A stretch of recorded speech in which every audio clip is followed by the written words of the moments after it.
আজ আমাদের বিজয়ের দিন। আজ 16ই ডিসেম্বর, মহান বিজয় দিবস। আগামীর বাংলাদেশের অনুষ্ঠানের পক্ষ থেকে সবাইকে বিজয় দিবসের শুভেচ্ছা। আজকে আমাদের সঙ্গে আলোচনায় রয়েছেন রাজনৈতিক বিশ্লেষক জনাব আশরাফ কায়সার। আশরাফ কায়সার, আপনাকে স্বাগত। ধন্যবাদ। আপনি জানেন আজকে 16ই ডিসেম্বর আমাদের খুব গৌরবের দিন, অর্জনের দিন। দর্শকদেরকে অভিবাদন জানাই। বাংলাদেশের বিজয় দিবসে, মহান বিজয় দিবসে আমরা কথা বলছি। আপনি জানেন যে আজকের যে প্রেক্ষাপটে আমরা কথা বলছি আজকে এই স্টুডিওতে, তার সাথে 1971 সালের বিজয়ের কিন্তু একটা ঘন সম্পর্ক রয়েছে। আমরা একটা বৈষম্যহীন বাংলাদেশ গঠনের জন্য, একটি স্বাধীন সার্বভৌম রাষ্ট্র গঠনের জন্য কিন্তু মুক্তিযোদ্ধারা জীবন দিয়েছিলেন এবং আমরা সেই লড়াই কিন্তু এখনও অব্যাহত রাখতে হয়েছে। আপনি জানেন যে 5ই অগাস্টের যে প্রেক্ষাপট, জুলাই গণ অভ্যুত্থান, ছাত্র জনতার জীবন দেওয়া, এর সব কিছুর সাথেই কিন্তু মুক্তিযুদ্ধের একটা সম্পর্ক আছে। অসমাপ্ত মুক্তিযুদ্ধের সমাপ্তির দিকে আমরা যাওয়ার চেষ্টা করছি, যেটি আমরা হয়তো সবসময় সচেতন থাকব যাতে আমরা করতে পারি এবং জাতিকে, রাষ্ট্রকে, আমাদের প্রত্যেককে সঠিক ধারায় প্রবাহিত করতে পারি। আশরাফ কায়সার, শনিবার প্রধান উপদেষ্টার কাছে গুম সংক্রান্ত যে তদন্ত কমিশন ছিল তারা একটি প্রতিবেদন জমা দিয়েছে এবং সেই প্রতিবেদনে স্পষ্ট বলা হয়েছে যে গুমের ঘটনার হুকুমদাতা হলেন পতিত স্বৈরাচার সরকারের প্রধান শেখ হাসিনা এবং সেখানে ওই যে আয়নাগর, সেই প্রসঙ্গগুলো এসছে এবং বলা হয়েছে যে আয়নাগর ছিল এবং তারা পেয়েছে, আয়নাগরের খোঁজটা পেয়েছে। এটি একটি খুব গুরুত্বপূর্ণ বিষয়। এই আমরা যা যা শুনেছি তার চেয়ে আরও ভয়াবহ রিপোর্ট কিন্তু এই প্রতিবেদন দেওয়া হয়েছে। প্রথম কথা হচ্ছে যে আমার কাছে মনে হয়েছে যে শেখ হাসিনা যে হুকুমদাতা ছিলেন এটি এই প্রতিবেদনের আগের থেকে আমাদের অনুমেয় ছিল। কেননা গত 15 বছরে আপনি যেইভাবে রাষ্ট্রীয় বাহিনীগুলো মানুষকে বিনা বিচারে হত্যা করছিল, গুম করছিল, খুন করছিল, আয়নাঘরে আটকে রাখছিল, রাষ্ট্রের এক নম্বর ব্যক্তি বা সরকারের প্রধান যদি সেটি সমর্থন না করেন তাহলে কিন্তু এই ঘটনা ঘটতে পারে না। শুধু সরকারের প্রধান না, আমরা সরকারের দায়িত্বশীল মন্ত্রীবর্গকে দেখেছি, তার প্রতিরক্ষা উপদেষ্টাকে দেখেছি এই বিষয়ে কথা বলতে এবং ভিকটিমদের অভিযোগকে তুচ্ছ জ্ঞান করতে। আমরা এই প্রতিবেদনের জন্য অপেক্ষায় ছিলাম এবং এটি জমা হওয়াতে তারা আরও যেটি আশ্বস্ত করেছেন যে তারা অনুরোধ করেছেন প্রধান উপদেষ্টাকে উনি যেন আয়নাঘর পরিদর্শন করেন। দেখুন, দামেস্কে আমরা কি দেখলাম, আয়নাঘরের ওইখানকার আয়নাঘরের ভিডিও ফুটেজ, জেলখানার যে নির্যাতন কক্ষ সেগুলোর স্টিল ছবি নিউ ইয়র্ক টাইমসে ছাপা হলো। আমাদের আয়নাঘরের ছবি কেন এখনও নিউ ইয়র্ক টাইমসে ছাপা হলো না? তার মানে আমরা 4 মাস হয়ে গেছে, আমরা এখনও ওই জায়গাটিতে পিছিয়ে আছি। এর একটা কারণ হচ্ছে যে আপনার 5ই অগাস্টের আগে পরে যে হত্যাযজ্ঞ হয়েছে সেটিকে তাকাতে গিয়ে আমরা 15 বছরের গুম, খুন, বন্দি দশা এবং বিনা বিচারে হত্যাতে একটু পিছিয়ে আছে আমার মনে হয়। দেখেন, শেখ হাসিনার সাথে সাথে তারেক সিদ্দিকীর কথা এসছে, তার সাথে এসছে জিয়াউল হাসানের কথা, আপনার মনিরুল যিনি পুলিশের, এবং হারুন। এরা কিন্তু একটা কিচেন ক্যাবিনেটের মতো কাজ করতেন শেখ হাসিনার নেতৃত্বে এবং ভিন্ন মতের মানুষকে, সেটি সাংবাদিক হোক, ডাক্তার হোক, যেই পেশারই হোক, তাকে কি করে আপনি সমাজ জীবন থেকে, ব্যক্তি জীবন থেকে তুলে নেবেন, এটি ছিল তাদের পরিকল্পনা। এবং আপনি দেখেন যে তারা ভিন্ন রাজনীতিকেও, সুস্থধারার রাজনীতি, তাদেরকেও এইভাবে কালিমা লেপন করতেন অ্যাজ ইফ তারা জঙ্গি। এবং আপনি জানেন যে র্যাবের প্রধান স্বীকার করেছেন যে জঙ্গিবাদ সাজানো নাটক ছিল। 15 বছরে আমরা অনেককে জঙ্গি হিসাবে তকমা পেতে দেখেছি যেগুলো আওয়ামী লীগের বানানো জঙ্গি। কেননা আওয়ামী লীগ জঙ্গি বানিয়ে পশ্চিমা বিশ্বের কাছে বলতে শুরু করেছিল আমি ক্ষমতায় না থাকলে জঙ্গিরা দেশ নিয়ে নেবে। এটি ছিল আওয়ামী লীগের রাজনৈতিক সুবিধা। তো তার লোকবল যারা করছিল তাদের পদ পদবি এবং আপনি জানেন শুদ্ধাচারের পুরস্কার পাচ্ছিল। কাজেই আমরা এই রিপোর্টের ভিত্তিতে দেখতে চাই যে বিচারটি হবে, অভিযুক্তদের আমরা আইনের আওতায় আনতে পারবো। আপনি এই ভিকটিম পরিবারগুলোর কথা একবার ভাবেন, প্রায় 1800 কিংবা 2000 পরিবার যাদের সদস্যরা হারিয়ে গেছেন জীবন থেকে। এখন গুমের সংস্কৃতি থেকে আমাদের বেরোতে হবে, আমরা তো গুমের ঘটনা থেকে বেরোবো। এবং প্রতিবেদনে বলা হয়েছে তারা আরও একটি ইন্টারিম প্রতিবেদন দিবেন। আমি আপনার সাথে একটা যোগ করি, সেটা হলো যে ওই প্রতিবেদনে কিন্তু আরেকটি কথা বলা আছে, সেটা হলো র্যাব বিলুপ্তির সুপারিশ করা হয়েছে। এবং আপনি জানেন যে আনফোল্ডিং দ্য ট্রুথ নামে যে শিরোনামে এই প্রতিবেদনে জমা দেওয়া হয়েছে, সেখানে কমিশনের সদস্যরা পর্যন্ত পাওয়া 1676টি অভিযোগের মধ্যে 557 জনের অভিযোগ যাচাই বাছাই করে কিন্তু এই রিপোর্টগুলি পেয়েছেন। এবং ওই যেটা আপনি বলছিলেন যে এরা 3 মাস পর আবার মার্চে আরেকটি প্রতিবেদন জমা দিবে। জি। এর মানে এটি বিশাল একটি ঘটনা গুমের। এরকম ধরেন ক্ষত সারাতে হলে আপনাকে অন্তত দীর্ঘমেয়াদে কাজ করতে হবে। দেখুন প্রফেসর ইউনূস নিজেই বলেছেন অনেকে অভিযোগ করছেন না, কারণ তারা বুঝতে পারছেন না রাজনৈতিক পরিবেশ কোন দিকে যাবেন। পরে উনি উদ্যোগ নিয়ে বলেছেন আপনারা অভিযোগ করেন, সবাই বিচার পাবেন, বা আমরা চেষ্টা করব তদন্ত করে বিচার করতে। তখন কিন্তু অভিযোগের মাত্রা বাড়ল, অনেক বেড়েছে। এখন পুলিশ প্রধান ক্ষমা চাচ্ছেন, র্যাবের প্রধান ক্ষমা চাচ্ছেন, কিন্তু এটি যথেষ্ট না। আপনি মানুষ খুন করেছেন, আপনি কোনো মানুষকে জীবন থেকে বিদায় করেছেন, আপনি আটকে রেখেছেন, তার অপরাধের শাস্তি এই দুটি বাহিনীকে পেতে হবে। দেখুন র্যাব বিলুপ্তির কথা আমরা 5ই আগস্ট থেকে বলছি, তারও আগে বলেছি। এর কারণটি হচ্ছে আপনি কোনো একটি কারণে 2004 সালে র্যাবের গঠন করেছিলেন, সেই কারণটি কিন্তু কুইক রেন্টালের মতো।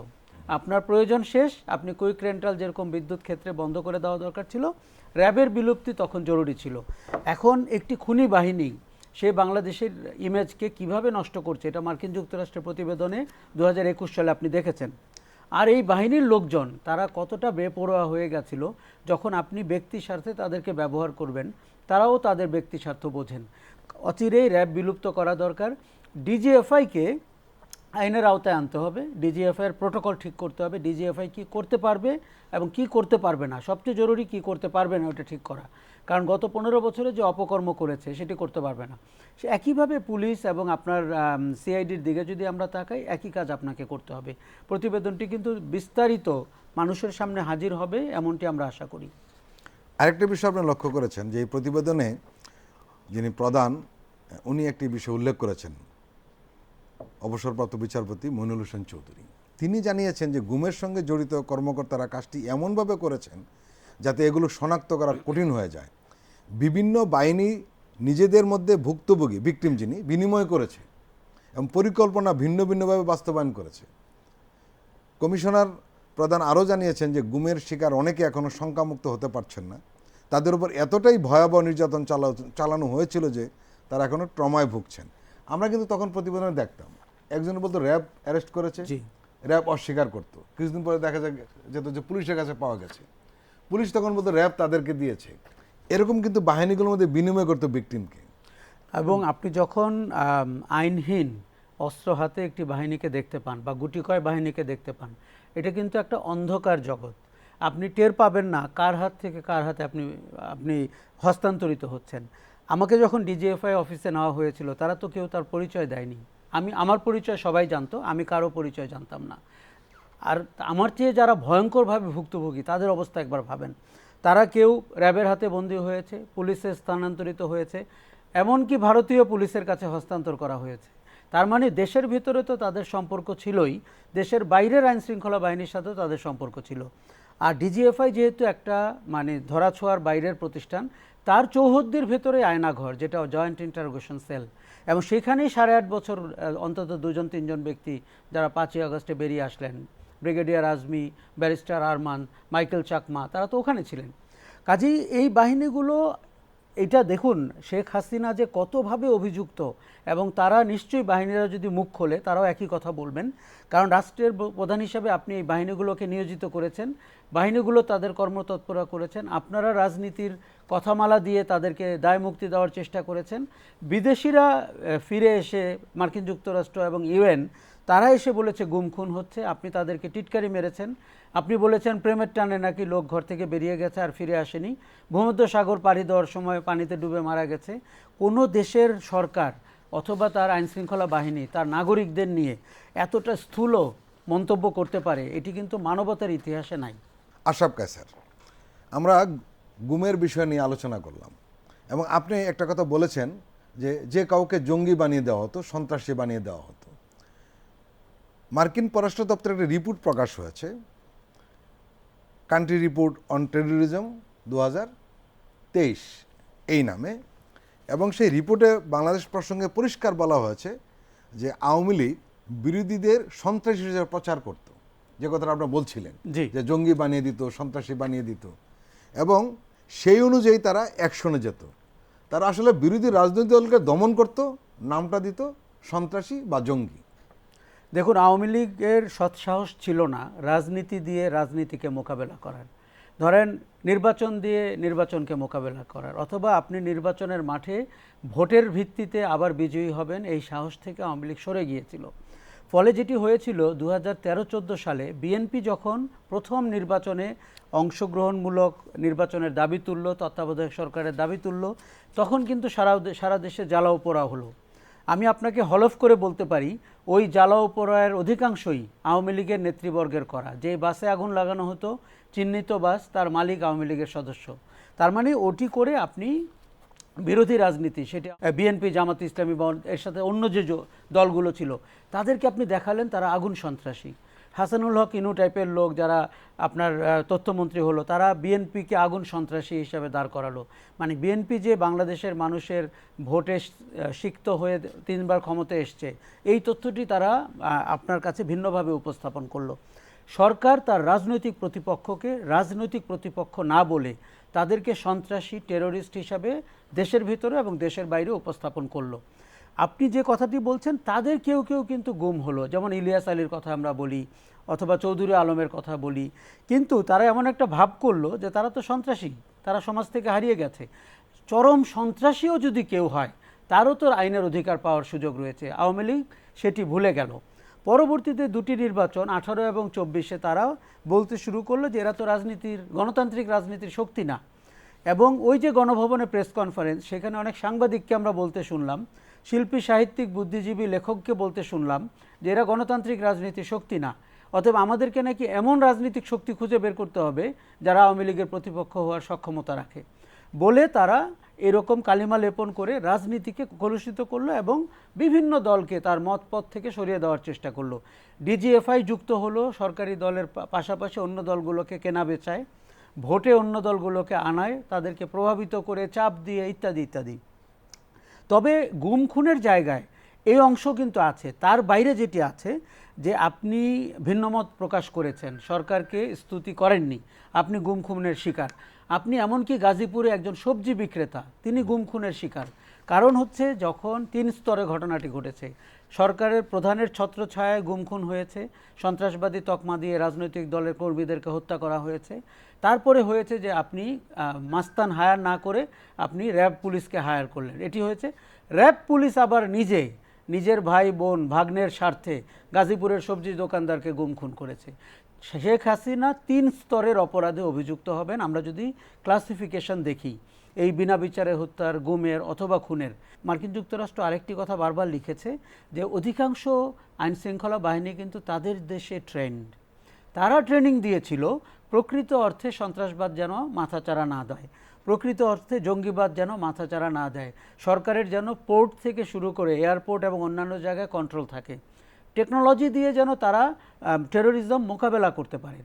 সরকার কি করেছে? ওই টাকা দিয়ে, ওই ট্রেনিং দিয়ে তার ক্ষমতা হাসিল করার চেষ্টা করেছে, চিরজীবন ক্ষমতায় থাকার চেষ্টা করেছে এবং নিরীহ মানুষকে হত্যা করেছে এই যে বন্দুকবাজ, এই যে আপনার রাষ্ট্র পরিচালিত বাহিনীগুলো, তাদেরকে দিয়ে। অ্যান্টি টেরোরিজম যে ইউনিট ছিল আমাদের, জি, সেটার দায়িত্বে যখন মনিরুল ইসলাম ছিলেন, তখন সেখানে একদম বিলাসবহুল একটা জীবনযাপন করা হতো। এবং আপনি জানেন যে প্রচুর টাকা সেখানে বাজেট থাকতো বাইরে থেকে, এবং সে টাকা তো খরচ করার জায়গা লাগবে, কিন্তু জায়গাটা ছিল না। এবং আমরা লক্ষ্য করেছি প্রায় কিছুদিন পর পর খুব প্রত্যন্ত অঞ্চলে কোনো বাড়ি ঘেরাও করা হতো যেখানে জঙ্গি রয়েছে। এবং ওই সময় কিন্তু মানুষ বিশ্বাস করতো না যে এখানে জঙ্গি থাকতে পারে, কারণ সবাই জানে এই বাড়িতে কারা আছে বা না আছে। এই নাটকগুলো তারা দীর্ঘদিন ধরে চালিয়েছে। এবং এই প্রতিবন্ধীর একটা জিনিস উল্লেখ করা আছে, এমনকি তারা এমন কিছু গ্রুপের নাম দিত যে নামটা আসলে সঠিক নয়, কোনো গ্রুপই নেই, এবং কথিত আমিরদের গ্রেপ্তার করে মানুষকে দেখাতো সেই এই গ্রুপের আমির। কিন্তু পরবর্তী সময় দেখা গেছে যে আসলে এই গ্রুপও নেই, এই আমিরও নেই, এবং ঘটনাও নেই। আপনাকে পরিষ্কার বলি, মনিরুলের বন্ধু বান্ধব যারা মিডিয়াতে ছিল, তারা কেউ কেউ নিজেদেরকে অনুসন্ধানী সাংবাদিক বলে একটা ব্যুৎপত্তিমূলক বিবরণ দিত। তাদের সোর্স হচ্ছে মনিরুল, সেই খুনি মনিরুল যে নিরীহ মানুষকে জঙ্গি তকমা দিয়ে খুন করছে। সেই মনিরুলের সোর্সে উনি আবার টিভিতে এসে কথা বলছেন, বা ওনারা, এবং তারা আবার বিভিন্ন পত্রিকার লিডিং স্টোরি করছেন যে বাংলাদেশে জঙ্গিবাদের ছায়া যেভাবে বিস্তৃত হচ্ছে, এবং পরে আপনাকে মনে হবে আপনি মাসুদ রানা পড়ছেন কিংবা জেমস বন্ডের কোনো সিনেমা দেখছেন। এবং তাদেরকে মনে হতো যে তারা এই ব্যাপারে আগেই জেনে গেছেন, তারা হয়তো খাটের নিচে ছিলেন পরিকল্পনার সময়। সব মিথ্যা, সব ভুয়া। ধরেন যে নারায়ণগঞ্জে, নরসিংদীতে, কল্যাণপুরে হঠাৎ করে বাড়ি ঘেরাও, আমাদের টিভিতে আমরা স্ক্রল দেখতে পেতাম, এগুলো সাজানো ছিল। এগুলো বিভিন্ন জায়গার থেকে নিরীহ মানুষকে ধরে এনে, আমি কল্যাণপুরের ঘটনাটা বলি, আমি ওই এলাকায় গিয়েছিলাম, আমি জিজ্ঞেস করেছিলাম যে আচ্ছা এই যে 9 জন জঙ্গি এখানে মারা গেল, এরা থাকতো কোথায়, কতদিন ধরে ছিল? সবাই বলেছে এদেরকে আমরা দেখিনি। এরা 3 দিন আগে এখানে তাদেরকে আনা হয়েছে এবং এনেছে আইনশৃঙ্খলা বাহিনী। তাদেরকে নিরস্ত্র অবস্থায় মাথায় পেছনে হাত বেঁধে গুলি করে মারা হয়েছে। এরকম করে এই মনিরুল, হারুন, বেনজির এবং জিয়াউল হাসান এবং তারেক সিদ্দিকী এরা বাংলাদেশকে একটি কিলিং ফিল্ড বানিয়েছিল। দেখুন গতকালকে আমরা বুদ্ধিজীবী দিবসে বা আগের দিন পাকিস্তানি বাহিনী কিভাবে আমাদের মানুষকে হত্যা করেছিল, বিশেষ করে সমাজের সেরা ব্যক্তিবর্গগুলোকে, একই দৃশ্য তারাও করেছে এবং তারা ওটি আবার বিপণন করেছে। এখন আপনি দেখেন যে এই যে আপনার নামগুলো বেরোতো, এটি তাদের বানানো নাম, এই নাম দিয়ে তারা আবার একজন আমির নির্বাচিত করতো, সেই আমিরকে খুঁজতে গিয়ে আবার তারা রাষ্ট্রের সম্পদ অপচয় করত। মনিরুলের হাতে, হারুনের হাতে এত টাকা কোত্থেকে আসতো? কেননা এগুলো তো আপনার সাজানো ঘটনা। আপনি 100 কোটি টাকাও খরচ করতে পারেন, 1000 কোটি টাকাও, যে আমি খুঁজে বেড়াচ্ছি, আমি একজন মাওলানাকে আফগানিস্তানের হেরা পর্বত পর্যন্ত অনুসন্ধানের কাজে গেছি। আসলে আপনি গেছেন হেরা পর্বত দেখতে, কিন্তু নাম দিলেন মাওলানার নাম। দেখুন এখানে এইগুলো কাল্পনিক শক্তি এবং বিদেশিরা পরে বুঝতে পারছিল যে এগুলো হাসিনার তৈরি করা জঙ্গি এবং তাদেরকে খুন করা হয়, তাদেরকে ধরা হয় যে বিএনপি, জামাত, আপনার হেফাজত ইত্যাদি ইত্যাদি, এবং এগুলো তো সব বাইরের নাম। আর সব কিছু এই যে হিজবুত তাহরির সব মিলিয়ে দেশ একটা জঙ্গির আশ্রয়, অভয়ারণ্য হয়ে গেছে এবং আমাদেরকে সেটি নির্মূল করতে হবে বলে তারা আবার তাদের বাহিনীর ভেতরে বড় বড় পদ বাগিয়ে নিতেন। এবং তাদের যে আপনার অর্থের উৎস, আপনি যদি 2 জন ব্যক্তিকে, হারুন এবং মনিরুলকেই যদি অনুসন্ধান করেন, বেনজিরকে তো বটেই, আপনি অবাক হয়ে যাবেন যে একটা বড় কর্পোরেশনের চেয়ে বেশি অর্থ তাদের অ্যাকাউন্টে রয়েছে, তাদের বিজনেস সাম্রাজ্য রয়েছে, তাদের আত্মীয় স্বজনরা জানতেন। এমনকি কোথাও কোথাও আওয়ামী লীগের বাইরে তাদেরকে অত্যন্ত প্রভাবশালী মনে করা হতো, আওয়ামী লীগের নেতৃবর্গকে প্রভাবশালী মনে করা হতো না। তার মানে আপনি তাকে এক্সট্রা জুডিশিয়াল কিলিং করার অনুমতি দিয়েছিলেন, আপনি তাকে গুম করার অনুমতি দিয়েছিলেন, খুন করার অনুমতি দিয়েছিলেন, 1জন 2জন ব্যক্তিকে না, হাজার হাজার মানুষকে। প্রিয় দর্শক, আমরা এখন একটু বিরতি নিচ্ছি, আমরা এক্ষুনি ফিরছি, আপনারা আমাদের সঙ্গেই থাকুন।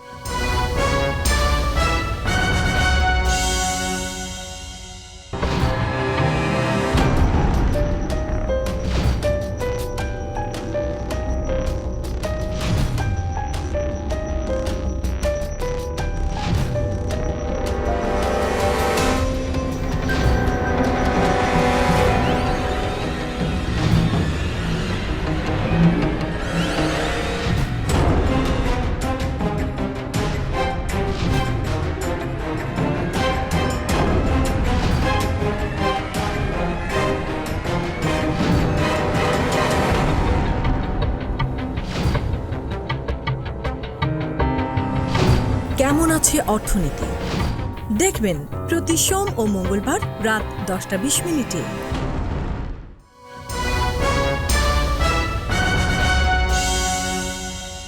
আবারও স্বাগত আগামীর বাংলাদেশ অনুষ্ঠানে। আশরাফ কায়সার। এই মনিরুল, হারুন, বেনজির বা জিয়াউল হাসান, এরা যে এই কর্মকাণ্ডগুলি করতেন এবং তাদের পেছনে মিডিয়ার কিছু চাই জড়িত ছিল এবং তারা গল্প সাজাতেন অভিযানের আগে এবং অভিযানের পরে। এর মানে তারা একেবারেই তাদের সহযোগী ভূমিকা ছিল এবং এই চাইদের আমরা চিনি। এবং মনিরুল, হারুনরা যে ধরনের বিলাসবহুল জীবনযাপন করতেন, এরাও তাই করতেন। দেখুন এটা একটা নেক্সাস তৈরি হয়েছিল, মনিরুল, হারুন, বেনজির, জিয়াউল, তার সাথে আমাদের কিছু সম্পাদক, আমি ডিবিসি নিউজের একজন সম্পাদকের কথা বলি, আমি জুলফিকার আলী মানিক বলে একজন সাংবাদিককে চিনি। এইসব ইনভেস্টিগেটিভ রিপোর্টাররা তাদের সমস্ত পেশাদারিত্ব বাদ দিয়ে, আপনার ধরেন এই যে যারা গণভবনে প্রেস কনফারেন্সে ছিলেন, তারা এই গল্পকার হিসাবে নিজেদেরকে আবির্ভূত করেছিলেন। তারা মনিরুল, হারুনের কাছ থেকে সোর্স নিয়ে তাদের বানানো গল্প তারা প্রচার করতেন তাদের নিজেদের নামে, এবং এটি করে দেশবাসীকে তারা বোঝাতে চাইতেন যে তারা কত ভালো সাংবাদিক, তারা ভেতরের খবর বের করে এনেছেন। আসলে সেই ভেতরের খবর মনিরুল, হারুনরা আপনার সমাজ দর্পণে প্রকাশ করার চেষ্টা করতেন এদের মাধ্যমে। ধরেন এখন আমরা যদি চিটাগং হিল ট্রাক্সের দিকে তাকাই, ওখানে ধরেন ইউপিডিএফ অথবা কুকিচিন অথবা শান্তিবাহিনী, এই যে গ্রুপিংগুলো, আপনি অবাক হয়ে যাবেন কুকিচিন নাকি বাংলাদেশের ইসলামপন্থী একটি গ্রুপকে ট্রেনিং দিয়েছে। মানে এরা গল্প বানাতে এমন সব বিসদৃশ এবং অবিশ্বাস্য গল্প বানিয়েছেন। দেখুন, এগুলো কিন্তু নিছক গল্প না, এর ভেতরে অনেক চোরাচালানের অর্থ আছে, এর ভেতরে অস্ত্র আছে, এর ভেতরে পদপদবী আছে, প্রমোশন আছে। কাজেই এখানে সবগুলো লোক যাদের কথা আপনি বলছেন এবং সাংবাদিকরা, তাদের যে অর্থের উৎস আমরা দেখেছি, জীবনযাপন আমরা দেখেছি, ক্ষমতার প্রভাব দেখেছি, সব কিছু কিন্তু এই নষ্ট গল্পকারদের একটি চক্র থেকে বেরিয়ে এসছে। এবং ভিকটিম ছিল বাংলাদেশের সাধারণ মানুষ, ভিকটিম ছিল গণতান্ত্রিক রাজনীতিতে বিশ্বাস করা রাজনৈতিক দল। এরা কিন্তু কুচক্রী এবং এরা অপরাধী। আপনি যখন মনিরুল হারুনকে খুঁজছেন, আপনি এই সাংবাদিকদেরকেও খুঁজে বের করবেন, তাদেরকেও আইনের আওতায় আনবেন এবং দৃষ্টান্তমূলক শাস্তি দিবেন। দেখেন, সাংবাদিকতার লোকগুলো বা লেখক সাহিত্যিক বুদ্ধিজীবীরা গত 15 বছরে যেই ন্যাক্কারজনক ভূমিকায় অবতীর্ণ হয়েছিল, তাদের শাস্তি হতে হবে। তা না হলে বাংলাদেশ ফ্যাসিজম থেকে মুক্ত হবে না। এবং আমরা অবাক হয়ে লক্ষ্য করেছি এই মনিরুলের সঙ্গে কিছু সাংবাদিক, এরা সুইমিং পুলে সাঁতার কাটছে, কক্সবাজার সমুদ্রে বসে রয়েছে, বিদেশ সফর করছে, এবং এই ছবিগুলো তারা ফেসবুকে দিত। দেখুন, এই ছবিগুলো তারা ফেসবুকে দিত এবং তারা প্রকাশ্যে বলতো যে তাদের ক্লাসমেট, বন্ধু এই মনিরুল হারুনরা, এটি নিয়ে তারা কিন্তু গর্ব আসলে বোধ তারা করেন। প্রমাণ করার চেষ্টা করে তারা কত শক্তিশালী, কত পাওয়ারফুল। শোনেন, এখানে আমি বলি, ধরেন আমার গণভবনে যাওয়া অনেক সাংবাদিকরা শেখ হাসিনার সাথে সেলফি দিতেন, তারেক সিদ্দিকীর সাথে সেলফি দিয়েছেন, মনিরুল হারুনের সাথে দিয়েছেন। আমি এটির নাম দিয়েছি সেলফি সাংবাদিকতা। এরা কোনো সাংবাদিক না, এরা সাংবাদিকতা করার মুরদ নাই, সাহস নাই, সদিচ্ছা নাই, পেশাদারি দক্ষতাও নাই। কিন্তু তারা কি করে, তারা সেলফি তুলে, ধরেন যেই ইলেকশনটি হয় নাই 14 সালে, সেই সময় সেলফির জোয়ার বয়ে গেছে, বন্যা বয়ে গেছে সোশ্যাল মিডিয়াতে। তারা গণভবনে আমন্ত্রিত হয়েছিলেন মানে চা খাওয়ার জন্য। তাদের কি বিবেক ছিল না যে নির্বাচনটি হয়নি, শেখ হাসিনা কৌশলে কোনো রকমের নির্বাচন করলেন? তারা প্রতিবার গণভবনে যেতেন এবং সেলফি তুলে প্রমাণ করতেন তারা সমাজে কত গুরুত্বপূর্ণ। তার মানে হচ্ছে, দেখুন, আপনার গুরুত্ব হবে আপনার একটি লেখা কিংবা প্রতিবেদন দিয়ে কিংবা মন্তব্য দিয়ে। তাদের গুরুত্ব হচ্ছে সেলফি তুলে, যে ওই ব্যক্তি আমার কাছাকাছি, আমি তার সেলফির দূরত্বে যেতে পারি, মনিরুলের যেতে পারি, হারুনের যেতে পারি, বেনজিরের। আপনাকে বলি, র্যাবের একটি অ্যানুয়াল ডে হয় সাংবাদিকদের জন্য। আমি পালাক্রমে প্রতিযোগিতা করে নারী পুরুষ নির্বিশেষে সাংবাদিক এবং গণমাধ্যমের লোককে র্যাবের ওই অনুষ্ঠানে যেতে দেখেছি। যখন মার্কিন যুক্তরাষ্ট্র বলেছে এটি একটি খুনি বাহিনী এবং তার 7 জন উচ্চ স্তরের কর্মকর্তা, যেখানে বেনজির ছিলেন, তাদেরকে মার্কিন যুক্তরাষ্ট্রে প্রবেশ নিষিদ্ধ করা হয়েছে। বাংলাদেশের কোনো বুদ্ধিজীবী, বাংলাদেশের মূল ধারার বুদ্ধিজীবী, শিল্পী, সাহিত্যিক, সাংবাদিক, তাদের অতটুকু লজ্জা ছিল না যে একটি খুনি বাহিনীর অনুষ্ঠানে যেতে হয় না, ইফতারে যেতে হয় না। তারা বরঞ্চ পালা করে গিয়েছেন, সেখানে গান গেয়েছেন, নেচেছেন এবং তারা প্রকাশ করার চেষ্টা করেছেন তাদের সংহতি র্যাব, পুলিশ এবং গোয়েন্দা সংস্থা যারা কালিমাযুক্ত কাজ করছিলেন কিংবা ডিজিএফআই এবং শেখ হাসিনার শাসনের সাথে। ফলে আপনি এই কালো শাসনের তালিকা কয়েক স্তরে করতে হবে। যারা আপনার গণহত্যাকারী, যারা খুনি, যারা অর্থ লুটেরা, যারা আপনার নৈতিকভাবে বাংলাদেশকে নিচুর দিকে নিয়ে গেছে, যারা পেশাদারি দক্ষতায় বাংলাদেশকে পিছিয়ে দিয়ে গেছে, যারা সাংবাদিক ছিলেন না কিন্তু সমাজকে তারা বলতে চেষ্টা করতেন তারা বড় সাংবাদিক, তারা অনুসন্ধানী সাংবাদিক। এই যে মুন্নি সাহার কথা, 134 কোটি টাকা অ্যাকাউন্টে লেনদেন হয়েছে, তাকে প্রতিটা টাকার হিসাব দিতে হবে, কোন কাজের জন্য লেনদেন হয়েছে, এগুলো আমরা পরিষ্কার জানি। তাই তো জয় মামুনের কথা বলছেন আপনি, মানে জাহিদুল হাসান পিন্টু, এই যে আমি যেই সেলফির কথা বলছি সেটি জয় মামুনের। দেখুন, ওই দুটি চ্যানেলে আমরা যারা ভিন্নমত বলতাম, সাহস করতাম, ঝুঁকি নিতাম, এটিএন এবং এটিএন নিউজে আমাদের 16 বছর যেতে দেয়নি। নুরুল কবিরকে না, আমাকে না, আসিফ নজরুলকে না। একবার ভুলে একজন আমাকে নিয়েছিল এটিএন নিউজে, তার শাস্তি হয়েছে। কাজেই সেখানে তো শেখ হাসিনা গেটকিপার ছিলেন না, সেখানে এই লোকগুলো ছিলেন। অতএব এই লোকগুলোকে আপনি তদন্ত করে আইনের আওতায় আনেন, তারা দোষী সাব্যস্ত হলে তাদের বিচার করেন, বাংলাদেশ যেন কোনোদিন পেছনের দিকে না যায়। আপনি শুধু আইন শৃঙ্খলা বাহিনীর মধ্যে একটা নেক্সাসের কথা বলেছেন, কিন্তু আপনার আলোচনাতে মনে হচ্ছে নানান জায়গায় নেক্সাস ছিল, সেটা মিডিয়া হোক, সাংস্কৃতিক কর্মীরা হোক, আইন শৃঙ্খলা বাহিনীতে রয়েছে, ব্যবসায়ীদের মধ্যে রয়েছে। আসলে এক একটা নেক্সাস আমাদের গোটা দেশটাকে গিলে ফেলেছিল। আমি আপনার সাথে একদম একমত। সমাজের অনেকগুলো স্তরে নেক্সাস তৈরি হয়েছিল, ব্যবসায়ীরা তার পার্ট ছিল। কিন্তু আমি কেন বারবার মিডিয়ার কথা বা শিল্পী, সাহিত্যিক, সাংবাদিকদের কথা জোর দিয়ে বলি, এই অংশটা তো সমাজের কাছে প্রতীক, এই অংশটা সমাজকে অনেকভাবে প্রভাবিত করতে পারে। কিন্তু আপনি নষ্টের কাজ করে সমাজকে ভিন্ন খাতে প্রবাহিত করেন, তাহলে এই অংশের যে ক্ষমতা একজন ব্যবসায়ীর সেটি নাই। ধরেন একজন ব্যবসায়ী তার ফ্যাক্টরি চালালো, শ্রমিক অসন্তোষ হলো, ইত্যাদি ইত্যাদি, কিন্তু একজন নাট্যকার, একজন লেখক, একজন বুদ্ধিজীবী, একজন শিক্ষক, একজন সাংবাদিক, সে তো সমাজকে ইতিবাচকভাবে আপনার ইনফ্লুয়েন্স করতে পারতো, কিন্তু সেটি না করে সেটি অপরাধের সাথে যুক্ত হয়েছেন, নেক্সাসের সদস্য হয়েছেন, পূর্বাচলে প্লট নিয়েছেন, শেখ হাসিনার সাথে বিদেশে গেছেন এবং শেখ হাসিনার পক্ষে যায় এমন সব কর্তব্যে নিয়োজিত ছিলেন। তার পেশাদারি সমস্ত নৈতিকতা বিবর্জন করে, কাজেই এই লোকগুলোর অপরাধ দেখুন। আপনি একটি টেলিভিশন প্রোগ্রাম করছি, আমি অন্তত 10টি টিভির টেলিভিশন প্রোগ্রাম জানি, সেখানে লোককে কৌশলে হাজির করা হয়েছিল, হেনস্থা করে তাকে আইনের আওতায় এনে তার শাস্তির ব্যবস্থা করবে। কাজেই এগুলো কি এই অপসাংবাদিকতা তো আর সাংবাদিকতা না। দেখুন, আপনি ভিন্ন মতের মানুষকে মিডিয়াতে আসতে দিবেন না, এটি গণমাধ্যমের কোনো নীতিতেই পড়ে না। আপনি সিরিয়াতে দেখেন, সিরিয়াতে এত বাজে শাসন, 52 বছরের শাসন ছিল, শিল্পী সাহিত্যিক সাংবাদিকরা কিন্তু আসাদের পক্ষে ছিল না। বাংলাদেশের শিল্পী সাহিত্যিক সাংবাদিকরা শেখ হাসিনার পক্ষে ছিল। যেই সিরিয়া আমাদেরকে চোখে আঙ্গুল দিয়ে দেখিয়েছে যে 5ই অগাস্টের আগে এবং পরে আমরা আরও কতভাবে এই ফ্যাসিস্ট শাসনকে আপনার ঝেঁটিয়ে বিদায় করতে পারতাম, সেখানে কিন্তু শুভবুদ্ধির উদয় হয়েছিল, সেখানে কিন্তু মানুষ আসাদকে অন্ধভাবে সমর্থন করেনি। এমনকি একজন সেরা কবি উনি বলেছেন পৃথিবীকে তাকাতে দামেস্কের দিকে। কাজে আমাদের এই অনুশোচনাও হচ্ছে না এদের, তারা আবার কৌশলে বিভিন্ন অনুষ্ঠানকে উপজীব্য করে তারা সামাজিক যোগাযোগ মাধ্যমে আসতে চাচ্ছেন। তারা কেউ কেউ নাটক করে কারণ বাজারে সবজি কিনতে চলে যাচ্ছেন দেখতে যে তাদের গ্রহণযোগ্যতা আছে কিনা। এদেরকে আপনার চিরতরে দমন করতে হবে, আইনের আওতায় আনতে হবে এবং দৃষ্টান্তমূলক শাস্তি দিতে হবে। আমি সবসময় মনে করি সফট ন্যারেটিভ যারা বিক্রি করেছিল, মার্কেটিং করেছিল, বিজ্ঞাপনী সংস্থা সহ, তাদেরকে আপনার আইনের আওতায় আনতে হবে। কারণ গুরুতর অপরাধে যারা অপরাধী তাদের প্রচারণার কাজটি এরা করেছিল এবং তারাই বলেছিল বাংলাদেশ জঙ্গিবাদে ছেয়ে গেছে, তারাই বলেছিল যে বিএনপি কোনো রাজনৈতিক দল না, আগুন সন্ত্রাসী, তারাই বলেছিল শেখ হাসিনার কোনো বিকল্প নাই। তারা কোনো দিন মানুষের ভোটাধিকারের পক্ষে দাঁড়ায়নি। আমি 71-এর ফারজানা রূপার রিপোর্ট মনে করতে পারছি, ইউএনের লিস্ট ধরে তারা বলেছে 84 জনের মধ্যে 65 জনেরই নাকি মিথ্যা তথ্য দেওয়া হয়েছে। একজন সাংবাদিকের কাজ কিন্তু এটি না। এটি যেহেতু উনি বড় আপা ছোট আপা বলতেন, উনি হয়তো ওই বাসার একজন কর্মচারী হিসাবে এই দায়িত্বটি পালন করেছেন। কিন্তু আমরা মনে করি যে গণমাধ্যমকে তার রোলে ফেরত আসতে হবে এবং আমরা যেন জনগণের হয়ে, গণমানুষের হয়ে, গণমানুষের স্বার্থের পক্ষে কাজ করতে পারি। আমরা একটু অন্য প্রসঙ্গে যাই। এই গণমানুষের পক্ষে কাজ করার জন্য আমাদের আসলে সংস্কারের প্রসঙ্গটা এসছে।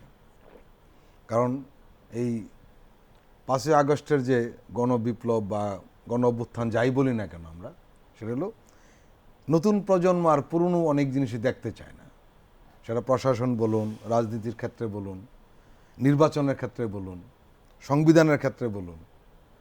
এই লক্ষ্যেই কিন্তু সরকার যে 11টি কমিশন গঠন করেছিল, এর মধ্যে 6টি কমিশনের কাজ গুছিয়ে এনেছে। আর কারণও রয়েছে, এই 6টা আগেই ঘোষণা করা হয়েছিল এবং ধারণা করা হচ্ছে যে চলতি মাসের শেষ অথবা জানুয়ারির প্রথম দিকে সংস্কার কমিশনগুলো সরকারের কাছে প্রতিবেদন জমা দেবে। এটি একটি ইতিবাচক খবর নিঃসন্দেহে, ভীষণ ইতিবাচক, এবং আমরা মুখিয়ে আছি কখন তাদের রিপোর্ট জমা হয়। কেননা আপনি যদি কমিশন 6টির কথা ভাবেন, পুলিশ, প্রশাসন, দুর্নীতি, নির্বাচন অত্যন্ত গুরুত্বপূর্ণ। বাংলাদেশের একটি সুশাসন, একটি গণতান্ত্রিক শাসনে যেই প্রতিষ্ঠানগুলোকে আমরা দলনিরপেক্ষভাবে পেশাদারিত্বের সাথে কাজ করতে দেখতে চাই। আপনি দু একটি ঘটনা ঘটেছে, তাতে একটু বিসদৃশ মনে হচ্ছে।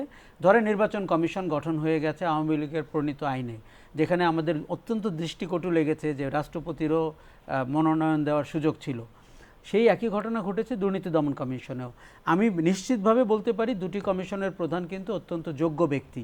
তাদের ক্যারিয়ার রেকর্ড, তাদের দলনিরপেক্ষ অবস্থান আমরা প্রশংসা করতে পারি এবং আমরা ভবিষ্যৎকে সুন্দর দেখতে চাই। কিন্তু তাতে করে সংস্কারের সাথে সেটি কিভাবে মিলবে, এই অঙ্কটি কষতে হবে সংস্কার কমিশন এবং নির্বাচন কমিশন এবং সরকারকে। তবে নির্বাচন কমিশনের সূত্র থেকে যেটি জানলাম যে অনেকগুলো ভালো জিনিস কিন্তু কমিশন বলছে। যেমন আপনি জানেন 50 জন নারীর আপনার সংরক্ষিত কোটা এমপি হওয়া, এটি বাংলাদেশে একটা অত্যন্ত কি বলবো, ন্যাক্কারজনক ঘটনা হয়ে গেছিল। রাজনৈতিক দলগুলোর কার কাছে কে যেতেন, কিভাবে এমপি হতেন, এই এই এই বর্ণনা খুব বেশি দূর আমরা না যাই। কিন্তু এখন যেটি করতে চাচ্ছেন ওনারা, নারীদেরকে রাজনৈতিক নেতৃত্ব হিসাবে গড়ে তোলার জন্য একটি সাংবিধানিক কাঠামোর দিকে তারা যেতে চাচ্ছেন। কথার কথা যে আপনার সার্কুলার ভিত্তিতে হতে পারে। আমাদের 300 আসন রয়েছে, 75টি আসনে সব দলকে নারী ক্যান্ডিডেট দিতে হবে, পরের 5 বছরে আরও 75টি, পরের 5 বছরে, এভাবে 20 বছরে আপনি অন্তত দেশে ভালো সংখ্যক নারী নেতৃত্ব দেখতে পাবেন রাজনীতিতে, যেটি আমরা 50 বছরেও কিন্তু পুরনো কায়দায় দেখতে পেলাম না। আরেকটি জিনিস যেটি আমি নিজেও তাদেরকে বলেছিলাম, যে আমরা প্রবাসীদের ভোটের ব্যাপারে ব্যবস্থা নিতে দেখতে চাই। তারা যেন আমার শুধুমাত্র রেমিটেন্স আহরণের যোদ্ধা না হন, তারা যেন আমার শাসনের অংশ হন।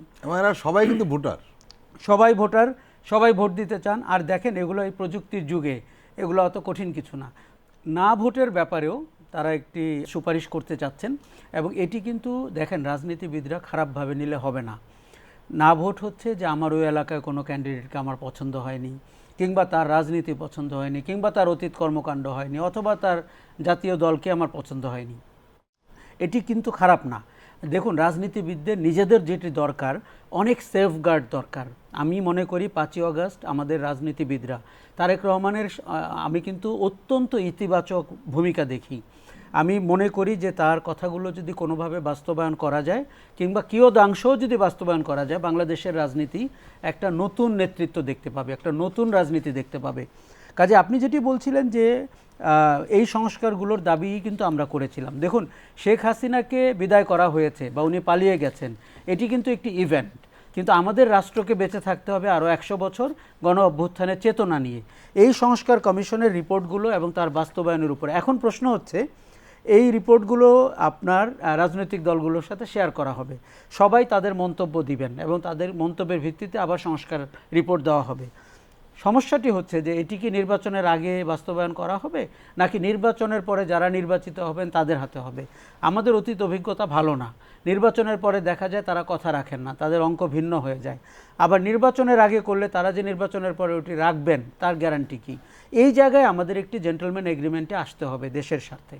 প্রিয় দর্শক, আমরা এখন একটি বিরতি নিচ্ছি, আমরা এক্ষুনি ফিরছি, আপনারা আমাদের সঙ্গেই থাকুন।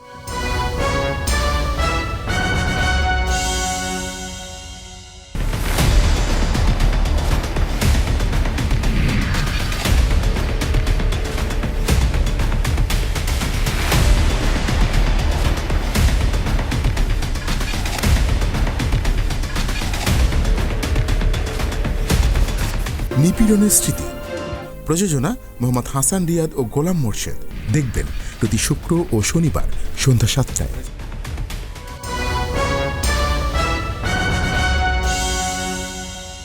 আবারও স্বাগত আগামীর বাংলাদেশ অনুষ্ঠানে। আশরাফ কায়সার। আমরা গণমাধ্যম কর্মী হিসাবে যতটুকু জানতে পারছি সেটি হলো যে কিছু কিছু কমিশন যে সংস্কার করেছে সেখানে রাজনৈতিক দলগুলোর সঙ্গে একদম প্রচুর মিল রয়েছে। আর এমন সংস্কার যেগুলো আসলে রাজনৈতিক দলগুলো বিরোধ করার সুযোগ নেই যদি তারা পজিটিভ চিন্তা করে থাকে। এবং এখন যে এই গণঅভ্যুত্থানের পরে মানুষের যে মন মানসিকতা রয়েছে সেখানেও রাজনৈতিক দলগুলো আপত্তি করার কিন্তু সুযোগ নেই। আমি বলবো যে এটি মোক্ষম সময়। আপনি যদি র্যাডিক্যাল চেঞ্জও করতে চান, আপনি যদি গেম চেঞ্জিং সংস্কারও করতে চান, এটি মোক্ষম সময়। এখন রাজনৈতিক দলগুলোরও কিন্তু একটা মোক্ষম সময়, এটাকে মেনে নিয়ে দেশটাকে এগিয়ে নিয়ে যাবে। দেখুন, রাজনৈতিক দলগুলো যদি তাদের ভালোটা বুঝতে পারে, তাদের যে কোনো সংস্কারে আগ্রহী হওয়া উচিত। তাদের দলের ভেতরে গণতন্ত্রহীনতা নিয়ে কথা বলা উচিত, তৃণমূল থেকে প্রার্থী বাছাইয়ের উদ্যোগ নেওয়া উচিত। এমনকি আপনি যদি জবরদখল করেন, চাঁদাবাজি করেন, সন্ত্রাস করেন, তাকে কি করে আপনি দল থেকে ছেঁটে ফেলবেন। কাজেই এই সংস্কারের জায়গাগুলোতে দেখুন, রাজনৈতিক দলগুলো আমাদের দেশে কিন্তু ব্রিটিশ কায়দায় অত পরিশীলিত না। তাদের অত্যন্ত ছায়া সরকারের মতো বাজেট নিয়ে কিংবা মন্ত্রণালয়ে অত বুনিয়াদি প্রস্তাবনা থাকে না। তারা বরঞ্চ এই সুযোগটি বেছে নিতে পারেন যে 6টি কমিশন থেকে যেই রিপোর্ট আসবে সেখানে আমরা একটা জিনিস খুঁজে কেন পাই না যে আমাদের প্রত্যেকের মিল রয়েছে এমন সুপারিশগুলো কি। আমি নিজের ঘরে এটি করলাম না, আপনি আমাকে করে দিলেন, আমি বিবেচনা করে বেছে নিলাম, আমার দলের গঠনতন্ত্রে অন্তর্ভুক্ত করে নিলাম, কিংবা নির্বাচন ইশতেহারে আমি যোগ করে নিলাম। আমি কিন্তু ওই দৃশ্য দেখতে চাচ্ছি। এখানে সরকার আজকে আছে, 1 বছর 2 বছর পরে থাকবে না। দেশটি তো আমাদের, এবং এই ছাত্ররা থাকবে আরও 50 বছর, এই রাজনৈতিক দলগুলো পৃথিবীতে বেঁচে থাক আরও 50 বছর, এটি আমরা চাই। অপশক্তি পালিয়ে গেছে, এটি আমাদের জন্য অত্যন্ত সুখবর। কিন্তু এই সংস্কারকে গুরুত্বের সাথে নিতে হবে, প্রত্যেকটি প্রস্তাবনাকে গুরুত্বের সাথে নিতে হবে। মায়োপিকভাবে দেখলে হবে না, আপনাকে ব্রড স্কেলে দেখতে হবে যে ভবিষ্যতে রাজনীতি করতে চাইলে এই সংস্কারগুলো, প্রশাসন চালাতে হলে, পুলিশ চালাতে হলে এই সংস্কারগুলো জরুরি কিনা। দেখেন, পুলিশে 90,000 মানুষ শেখ হাসিনার দল করা কিংবা আওয়ামী লীগ করার পরিচয়ে নিয়োগ প্রাপ্ত হয়েছেন, এটি বলছেন পুলিশ প্রধান। কাজে এইরকম জিনিস বাংলাদেশে আপনি আগামীতে আর কখনো দেখতে চান? আমরা তো দেখতে চাই না। আমি বরঞ্চ চাই পেশাদার পুলিশ বেরিয়ে আসুক, পুলিশকে যেন আমি টলাতে না পারি, সেজন্য আমার রাজনৈতিক ইচ্ছার কাছে মাথা নত করে না। তা বিভিন্ন জেলায় যেন আমরা এসপিদেরকে দেখতে পাই উজ্জ্বল উদাহরণ হিসেবে বেরিয়ে আসছেন। সংস্কার ছাড়া সেটি কেমন করে করবেন? আরেকটি জিনিস হচ্ছে যে প্রশাসন। আপনি আওয়ামী লীগের অংশ হয়ে গেছিল বাংলাদেশের সিভিল সার্ভিস প্রশাসন, এবং তারা কোনো সময়ে দলীয় কর্মীদের চেয়েও জোরালো বক্তব্য দিতেন। আমি পুলিশের আইজিকে আওয়ামী লীগ কর্মীদের মতো কথা বলতে দেখেছি, বেনজিরকে। আপনি মন্ত্রিসভার মানে সচিবকে দেখেছি, আপনি প্রধানমন্ত্রীর সচিবকে দেখেছি, এবং কামাল আব্দুল নাসের তো রাজকবি ছিলেন। উনি কিছুতে সমস্যায় পড়লে 32 নম্বর নিয়ে একটা কবিতা লিখে সমস্যার উত্তরণ ঘটাতেন, কিংবা সমন্বয়কের রোলে চলে গেলেন জন্মবার্ষিকীর। এরকম লোকজনকে আমাদের চিহ্নিত করে ফেলতে হবে, এবং প্রশাসনে যেন কেউ ভবিষ্যতে স্পর্ধা না দেখায় যে এতটা দলীয় কর্মী হওয়ার, লেজুর বৃত্তি করার, মানে আপনার নৈতিকভাবে নিচু হওয়ার, এবং বাংলাদেশ রাষ্ট্রকে নিচু না করার। সংস্কারের প্রস্তাবনাগুলো আমার মনে হয় খুব ভালোভাবে বিশ্লেষণ করা উচিত। শেষ শুধু বলি, সংবিধানের সংস্কার কমিশন তারা কিন্তু আমার ধারণা অনেক গেম চেঞ্জিং কথা বলতে আসছে। যেমন জুলাই অভ্যুত্থান সংবিধানে অন্তর্ভুক্ত হবে, অ্যাটলিস্ট ভূমিকাতে। এটি কিন্তু খুবই যৌক্তিক, সব দলকে মেনে নিতে হবে। আমাদের জন্য 5ই অগস্টের স্পিরিটে আমরা সংস্কার প্রস্তাবনাগুলোকে তাকিয়ে দেখি, রাজনীতির মারপ্যাচ দিয়ে না, আগামীর ভোটের অঙ্ক দিয়ে না, কিংবা আমার অতীতের পাওয়া না পাওয়া দিয়ে না। তাহলেই কিন্তু বাংলাদেশ সংস্কার প্রস্তাবনা দিয়ে সামনের দিকে এগোবে। আশরাফ কায় স্যার, আপনি বলছিলেন প্রশাসন একদম দলীয় হয়ে গিয়েছিল, এবং কথাটা সত্য। কিন্তু এই নিয়ে কিন্তু এখন আবার নতুন একটি সংকট তৈরি হয়েছে। প্রশাসনের লোকদেরকে আমরা চাই না সে আওয়ামী লীগ, বিএনপি না জামাত, কিন্তু এখন ধরুন আওয়ামী লীগ বাদ হয়ে যাচ্ছে বা বাতিল হয়ে যাচ্ছে, কিন্তু সেখানে কিন্তু একটা নতুন পরিচয় এসছে, এবং সেটি দলীয় পরিচয়, যে উনি জামাতের কিনা অথবা বিএনপির কিনা। যদি এই পরিচয় আসতো যে ওই আমলা উনি আওয়ামী লীগের রাজনীতির সঙ্গে জড়িত ছিলেন কিনা, অথবা উনি দলীয় পরিচয়ে এখানে চাকরি করেছেন কিনা, এটা যদি সামনে আসতো তাহলে ঠিক ছিল। কিন্তু এখন আওয়ামী লীগ বাদ, এখন বিএনপি এবং জামাত কিনা সেই পরিচয় তাদেরকে সামনে আনা হচ্ছে, তাহলে তো একই অবস্থা হলো, দলীয়করণই তো হলো। একেবারে দলীয়করণ, এবং এটি কিন্তু 5ই অগস্টের চেতনা না। কাজেই ছাত্র জনতা এটি চায়নি, শ্রমিকরা এটি চায়নি। কাজেই আপনি যখন আওয়ামী লীগের জায়গায় বিএনপি কিংবা জামাতের পরিচয়ে প্রশাসনে নিয়োগ করছেন, অথবা পদ পদবি করছেন, অথবা তুলে আনছেন, এটি অত্যন্ত নিন্দনীয়। এবং আমার ধারণা এই শিক্ষা তারা কোত্থেকে পেলেন আমি জানি না। একটি মানদণ্ড হতে পারে যে গত 15 বছরে ফ্যাসিবাদী শাসনে সততার সাথে কাজ করার জন্য, একাগ্রতার সাথে কাজ করার জন্য যারা বঞ্চিত হয়েছিলেন তাদেরকে আপনি তুলে আনবেন। তার পরিচয় জামাত না বিএনপি নাকি অন্য কেউ না বাম, এটা আমাদের দেখার বিষয় না। দেখুন, বাংলাদেশের সিভিল অ্যাডমিনিস্ট্রেশনে পরিচয় হবে পেশার, পরিচয় হবে তার মেধার, পরিচয় হবে তার সাহসের এবং সততার। এর বাইরে আর কোনো পরিচয় নাই। আমরা যেন, আপনাকে আইন করতে হবে, যদি কারো রাজনৈতিক পরিচয় প্রকাশ পায় তাকে যেন ডিমোশন করা হয় এবং তাকে যেন প্রশাসন থেকে বের করে দেওয়া হয়। এটি না করলে কিন্তু আপনি বাঁচতে পারবেন না। দেখুন, আমি গত শাসনে বিভিন্ন জায়গায় যেতাম, তাদের গল্প ছিল তারা কবে ছাত্রলীগে যোগদান করেছিলেন, কবে গোপালগঞ্জে ছিলেন। আমাদের এক সাংবাদিক নেতা এক প্রেস কনফারেন্সে বলেছিলেন তার শ্বশুরবাড়ি গোপালগঞ্জে, বলে উনি একটি প্লট বাগিয়ে নেওয়ার চেষ্টা করলেন। এটি থেকে সমাজকে আপনার সরিয়ে দিতে হবে, এটি যেন অপরাধের শামিল হয়। আপনি আপনার পেশার পরিচয়ে পরিচিত হবেন, বাড়ি গোপালগঞ্জ না বগুড়ায়, এবং আপনি ছাত্রলীগ করতেন না ছাত্রদল করতেন, নাকি আওয়ামী লীগ করতেন না বিএনপি করতেন, এগুলো যার পরিচয় তাকে আপনি প্রশাসনের সর্বোচ্চ শিখরে উঠতে দিবেন না। এটি তার অযোগ্যতা বলে বিবেচিত হবে। কাজে তখন আপনি দেখতে পাবেন যেই চেতনায় আমরা গণ অভ্যুত্থানটি হয়েছে, সেই চেতনায় বাংলাদেশের প্রশাসন নতুন করে আপনি গড়তে পারবেন। নতুন রাজনৈতিক দল হবে বা হচ্ছে কিনা, কবে হচ্ছে, এই ধরনের প্রশ্ন কিন্তু দীর্ঘদিন ধরেই আমাদের রাজনৈতিক অঙ্গনে ঘুরপাক খাচ্ছে। কিন্তু ইদানিং মনে হচ্ছে সম্ভবত একটা রাজনৈতিক দলের আবির্ভাব ঘটতেই যাচ্ছে, সেটি হলো জাতীয় নাগরিক কমিটি। আপনি জানেন যে সারা দেশে এই সংগঠনটি দলটাকে গুছাচ্ছে, জি। এবং কমিটি প্রতিদিনই আমরা দেখছি নানান জায়গায় কমিটি ঘোষণা করা হচ্ছে, এবং একই সঙ্গে কিন্তু বৈষম্য বিরোধী ছাত্র আন্দোলনও তাদের আহ্বায়ক কমিটি নানান জায়গায় গঠন করছে। এর মানে অনেকে ধরেই নিচ্ছে যে এই দুটো সংগঠনই কোনো না কোনোভাবে রাজনৈতিকভাবে আবির্ভূত হবে। আপনি এই বিষয়টি কিভাবে দেখছেন? দেখুন, আমি রাজনীতি বিজ্ঞানের ছাত্র এবং আমি নতুন রাজনীতির পক্ষের মানুষ। রাজনীতি হচ্ছে চির বিকশমান একটি প্ল্যাটফর্ম। এখানে আপনি নতুন রাজনীতির জন্ম দিবেন, নতুন বিতর্কের জন্ম দিবেন, নতুন সম্ভাবনার কথা বলবেন, পুরনো অনেক নেতৃত্বকে প্রশ্ন করবেন, পুরনো অনেক শাসনের আপনি কালো দিকটা তুলে আনার চেষ্টা করবেন, সেটি নির্বাচনে আপনি বলবেন, এটিই রাজনীতি। আমরা যেই রাজনীতি দেখে অভ্যস্ত হয়ে গেছিলাম, যে বড় দলের আধিপত্যের রাজনীতি, বড় নেতাদের আধিপত্যের রাজনীতি, বিষোদ্গারের রাজনীতি, মিথ্যাচারের রাজনীতি, মুক্তিযুদ্ধকে দলীয়করণ করার রাজনীতি, কিংবা শেখ মুজিবকে আপনার মানুষের অনেক ঊর্ধ্বে তুলে ফেলার রাজনীতি, এগুলো কিন্তু রাজনীতিতে আপনার বেশি দিন টিকবে না।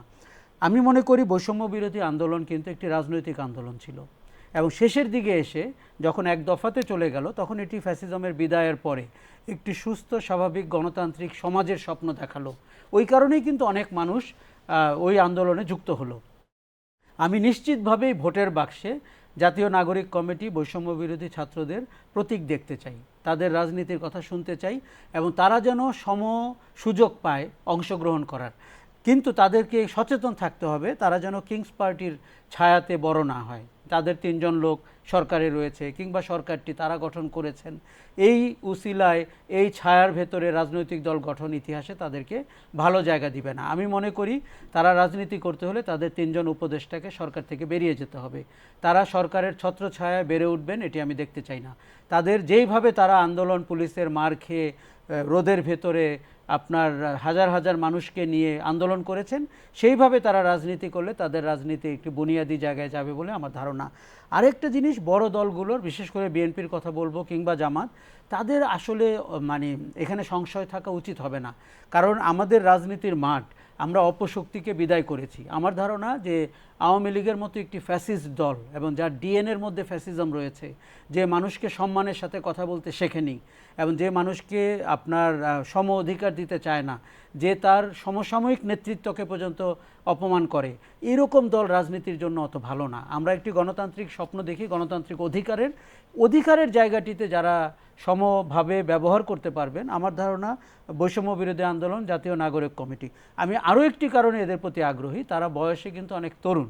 আমাদের রাজনীতি মানে বয়স হতে হবে 70-এর উপরে, 80-র উপরে, এবং গ্রে হেয়ার, তার বার্ধক্যের কারণে উনি চিন্তা করতে পারেন না, শারীরিক সক্ষমতা নাই, কিন্তু উনি একটা প্রতীক হিসাবে বসে আছেন। বাংলাদেশের শক্তি হচ্ছে তরুণরা, কাজেই বয়স বেশি হলেও কারো ভেতরে যদি তারুণ্য থাকে, তাই তিনি গ্রহণযোগ্য।